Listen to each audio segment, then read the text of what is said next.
You reach for a wall socket and glance at your notifications without thinking. Yesterday that was a reflex, a movement that lived somewhere below awareness.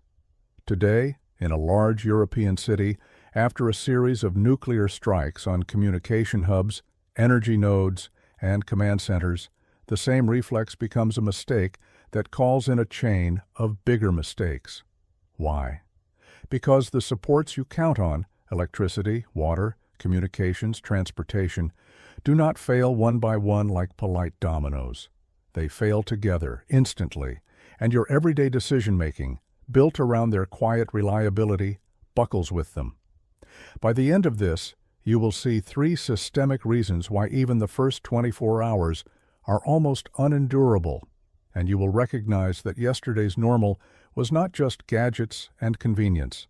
It was synchronized rules and shared procedures you rarely needed to notice. You are in a mid-rise block on the fringe of the city. The building is standing, but the window frames tremble. The elevator died between floors hours ago. The stairwell smells like hot wax and burnt cotton from someone's candles. A small battery radio coughs out fragments. A phone shows phantom bars with no connection. There is a curfew. There are posted water distribution points. There are evacuation corridors announced and then contradicted. Public services are trying, and many brave people are working, but their as much as possible does not match your expectation of timetables and tidy lines. You are not a soldier, not a paramedic, not trained for triage or crowd control. You are an ordinary person who yesterday knew which bin to use for glass and which supermarket had the better bread by noon. Today your job is to make a single sensible move that does not sabotage the 10 that must follow. It looks simple to just wait it out. In practice, each basic step fractures and drags the next one down. You walk to the sink. A thin thread of water stutters, as if it is panicking too. Can you fill a bottle and drink? The pumps upstream need electricity. Electricity now is a lottery. Without a filter and without boiling, you do not know about microbes. You do not know about chemical contamination. You do not know about radiological byproducts. Not because anyone is hiding information, but because the diagnostic grid that sorts unknowns into knowns is itself blinking in and out. Boiling means fuel. You have an electric stove that will not turn on and a gas line that hisses and then falls quiet. The corner shop is shuttered. Still, a line gathers by habit and hope, because sometimes a shuttered door lifts for an hour and releases whatever the manager can find. Yesterday you chose bottled water by taste and brand reputation. Today, any intact plastic container is a vessel for hope. Someone sets a barrel outside to catch the drizzle. Ridiculous? It was ridiculous until you felt your mouth go dry and realized that thirst does not care about your dignity. Without water, you do not think clearly, you do not move efficiently, you do not solve problems. Purification tablets would help. If you have them, good. If you do not, you weigh illness against dehydration and choose a path that will feel wrong either way. You fill what you can, and the moment you lift the weight, you find a new problem: carrying, storing, guarding. The bottle is heavy, your hands are full, the stairwell is narrow. The hallway is no longer a neutral space, but a corridor where your resource is also someone else's temptation. Back in the flat, you meet a handwritten note taped to a neighbor's door. Toilet by schedule, do not flush. You smile for a heartbeat, and then you do not. Because sewage is not magic. It is pumps, valves, and gradients.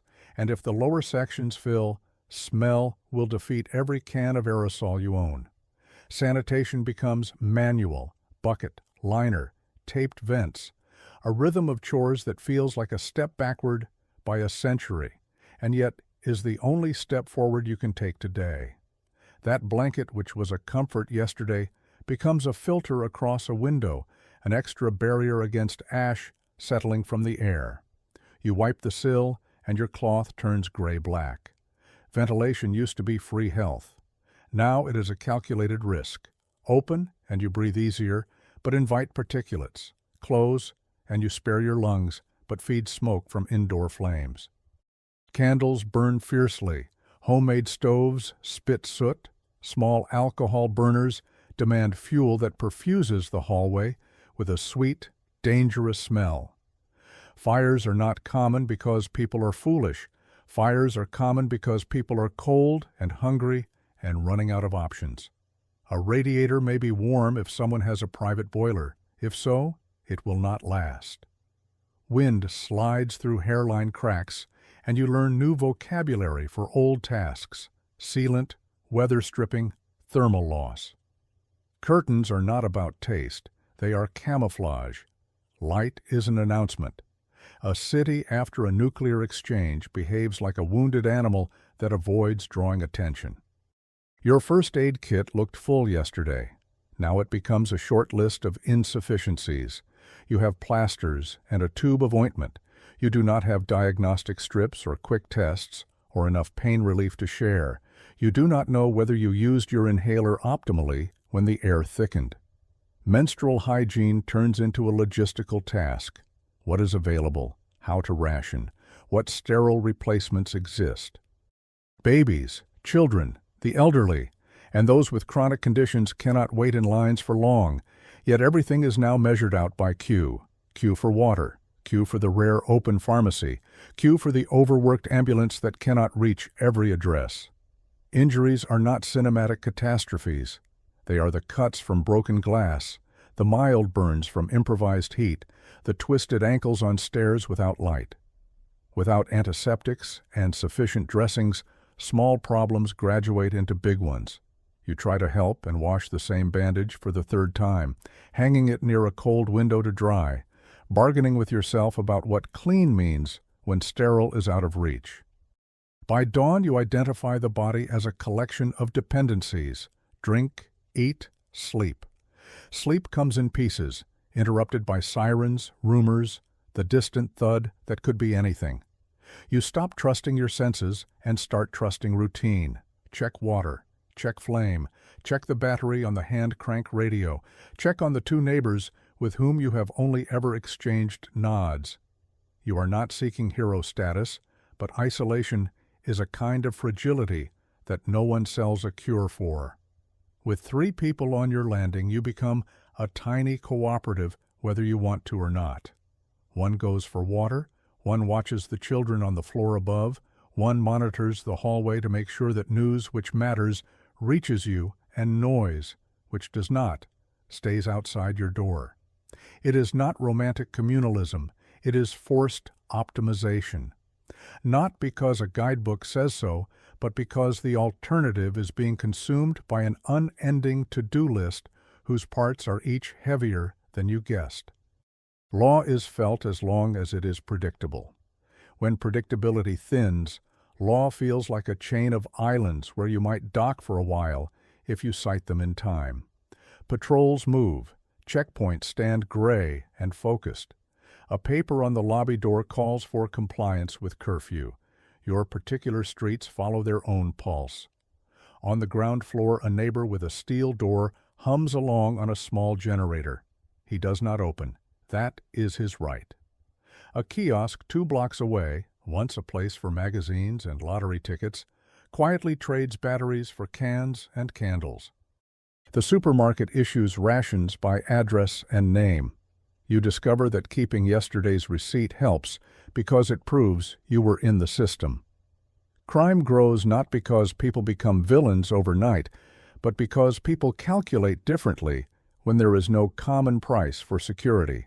One person has a car and fuel, one has a closet full of grain, one owns tools. Your need and their stock leak towards each other. On a T-junction, a crowd stares as tankers roll in under escort. The driver does not love or hate you. The driver must deliver and leave. Distribution ends when it ends. If you do not make it, you do not make it. It would be neat to stand, clock the time, and get your share. But hours in line are hours you cannot spend sealing a window, negotiating with neighbors, or checking on family. Air is no longer a transparent default. Smoke from urban fires hangs as a layer across neighborhoods. Ash freckles sleeves and cheeks. Masks run out in a day. Improvised filters help a little. Your throat still tightens. You want to open the window for relief, but every minute of open air is a debt that you will pay in wiping down surfaces and in a cough that wakes you when you need rest most. Laundry dries indoors, humidity climbs, mold explores corners like an invasive species introduced overnight. You move the mattress away from the cold external wall, surprised as you realize that your flat is not a bunker and not a fortress. It is a membrane, a container that passes light, sound, smell, particles, mood. At midday, the haze may thin and produce a false lull. The temptation to relax is powerful. That small lift in the heart is the doorway to the next lesson. Resources will not grow because you feel calmer. Money that made the world supple yesterday feels like decorated paper if there is nowhere to spend it. Cards are quiet. Terminals are dead. Cash matters only where someone agrees to accept it. Barter is not a bohemian fair, it is an austerity market. Candles for a filter, batteries for salt, a bag of rice for 2 hours of help. You count and compare, but the arithmetic has changed. You no longer ask what something costs. You ask how long it takes and how risky it is to carry it home on foot. Yesterday, a liter of bottled water had a clear shelf price in euros. Today, exchange rates exist in stories, and the unit of account is not currency, but time and exposure. You could say what the pre-war price was and interpret it by something simple and human, like the daily bread portion. But in practice, you pay with cues you cannot stack: a place in a line, a favor returned, a name remembered. Some distribution points ask for a kind of tax in labor. Unload crates, and you will get a place at the table. Others trade only for specified items because that makes the person behind the table feel safer. Inflation without cash registers is not an academic play. It is a cascade of human appraisals where everyone tries to buy a little certainty, and no one prints enough of it. Clothing loses its theater and earns a job. A hood is not fashion. It is a barrier to fallout and grit. Gloves stop being a statement and become a skin you do not want to part with. Colors dim, not because the season demands it, but because visibility does. Curfew is not designed to ruin your evening. It is an attempt to shrink chaos, and it collides with your survival plan. At night you will not venture out. In the morning the line is already formed. Checkpoints turn neighborhoods that felt adjacent into countries with borders. Priorities for evacuation go by category. It is right at the level of a system and wrenching at the level of a person. You hold keys, documents, a passport photo, and you understand that the ladder of importance you built across a lifetime has been rearranged by an emergency with no respect for your curation. Shelters promise warmth and proximity. The nearest is overcrowded. People sleep while sitting, infants cry, someone tries to organize watch schedules and shared tasks. You want to stay because proximity equals safety in the animal brain, but there is no corner for a water container and nowhere to dry a jacket. Returning home feels dangerous. The stairwell is dark. Voices echo that you cannot identify. Again, that choice with no good answer. Bolt the door and pray that no one tries it, or find a few partners and share what you can physically carry between you. Experience from calmer crises suggests that individuals fail when they are starved of information and rhythm, and big ad hoc groups fail when they cannot agree on decisions. The middle ground is better: 3 or 4 people, clear informal roles, minimum drama. This is not a reinvented society. It is your former life reassembled. A work shift, a family chat, a corridor committee. There is no romance. There is function. The weather that you used to read as a number in degrees Celsius on a cheerful widget turns into a texture against your skin. The exact number matters, but more important is the way warmth escapes your rooms each time you open the door. A draft takes heat with it and brings in the smell of someone else's cooking when you have none.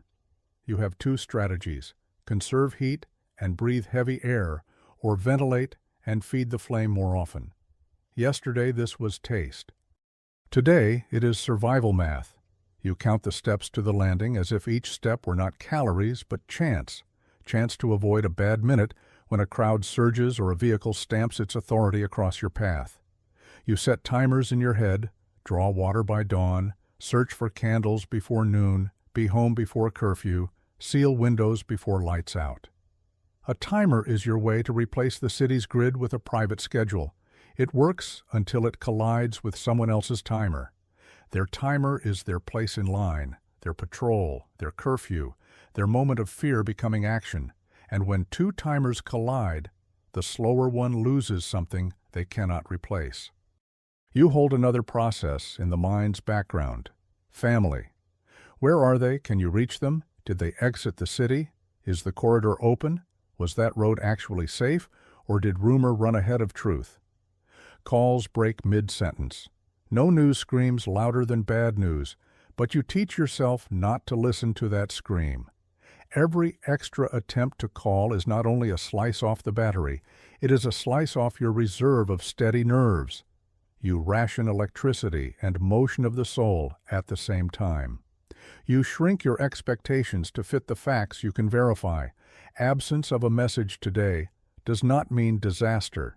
It can mean congestion and overload. You exhale and pivot to the immediate. Tape the window seam, thaw a heel of bread, sterilize a knife with alcohol, ask a neighbor to take a turn listening in the hall. Routine becomes a rope to hold while the floor moves. Roads are no longer the prettiest streets or the fastest ones. They are edges and shadows. Stairs beat the elevator. The back garden beats the wide avenue.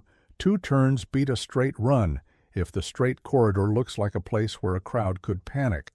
You slide along walls in case it gives you a fraction of a second more to think if something shifts.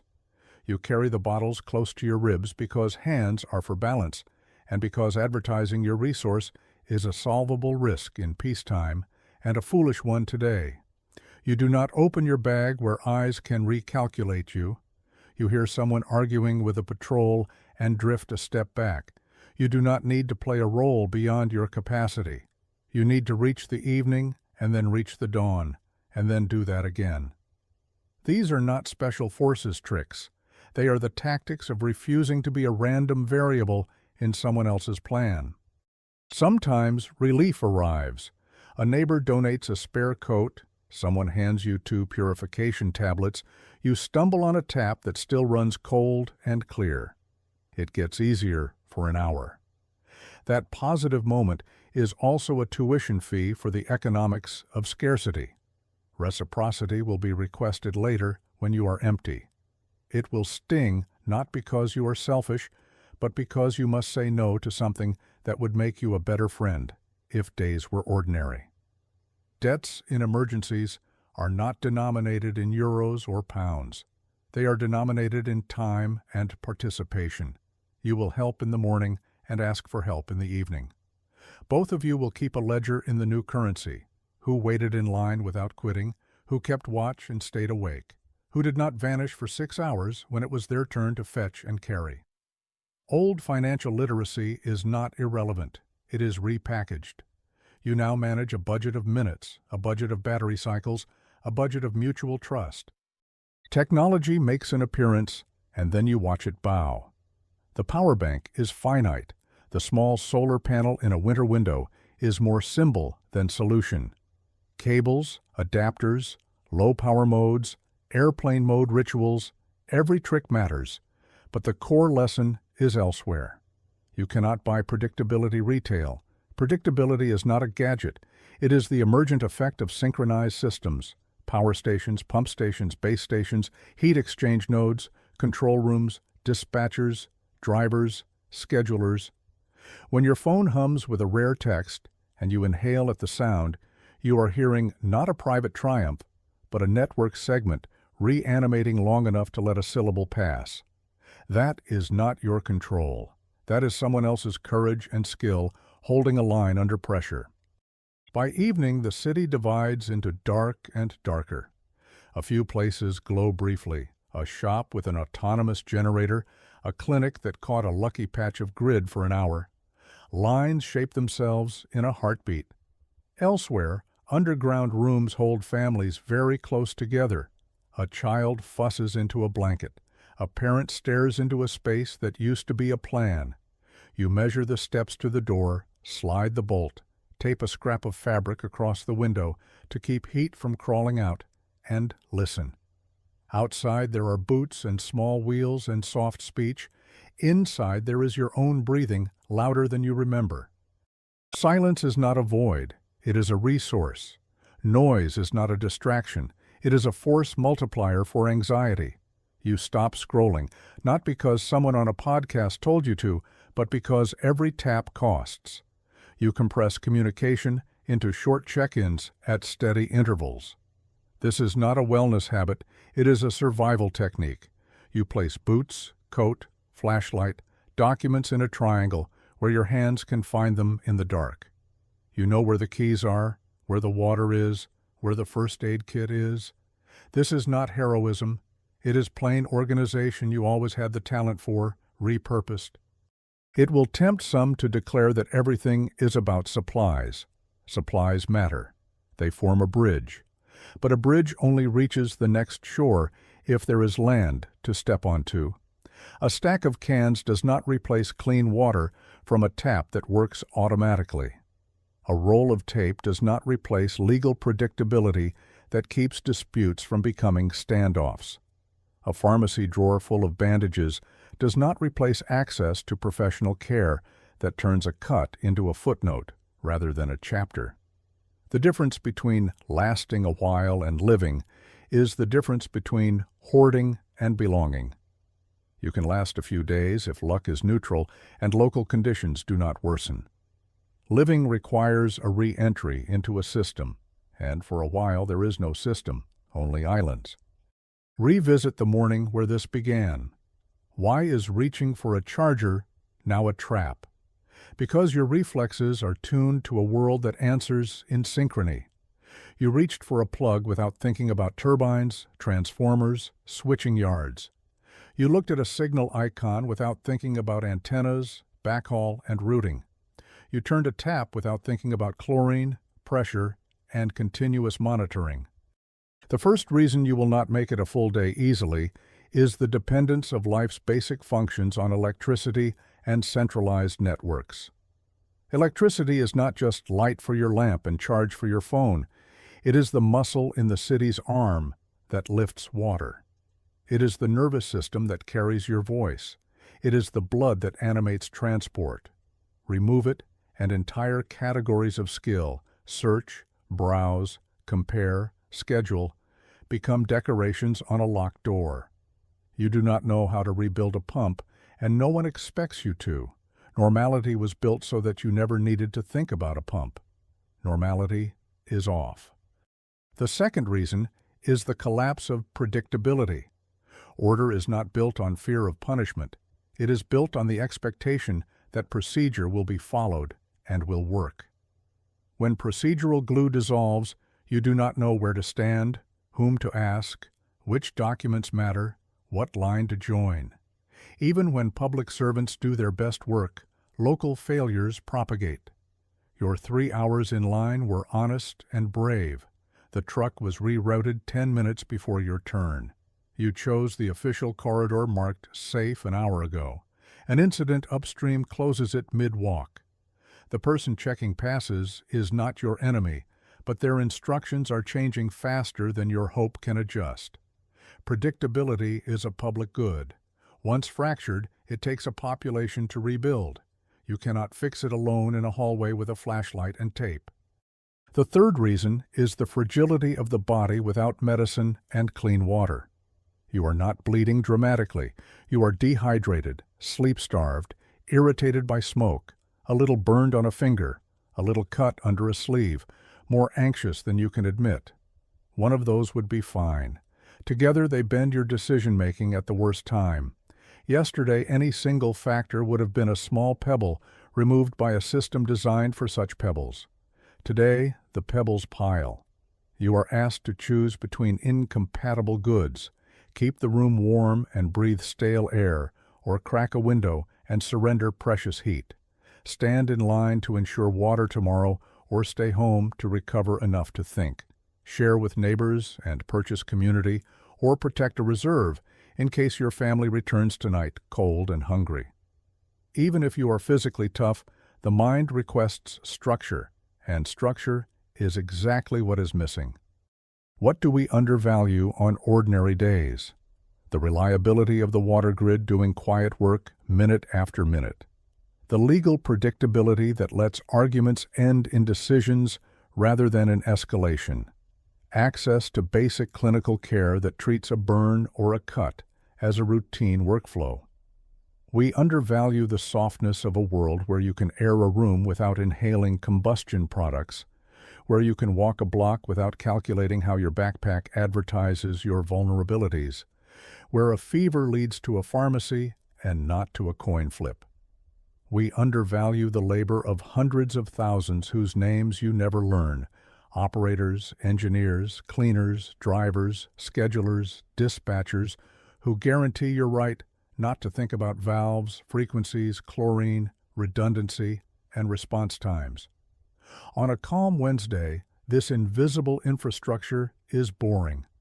On the first day after nuclear strikes, it is the only thing you want back. You can pour safe water from a tap when the world is intact. On the first day after nuclear detonations, that is a privilege you cannot purchase in place. Your habits: turn on the light, warm the room, walk into a pharmacy, wait for a repair crew, work when a giant synchronized machine holds them up. You do not need to become superhuman. You need to recognize the limits of individual resilience and the ways to stretch them. Small alliances instead of proud solitude, schedules instead of frantic improvisation, frugality instead of displays, straightforward solutions instead of cleverness for its own sake. Even then, the best you can construct alone is a narrow bridge to the moment when pieces of the system begin to return. Modern city life is a joint project. In the first day after nuclear war, that project collapses in the places you cannot see. And that is why the reflex that served you yesterday, plug in, refresh, swipe, becomes today a lesson. Normal was always shared.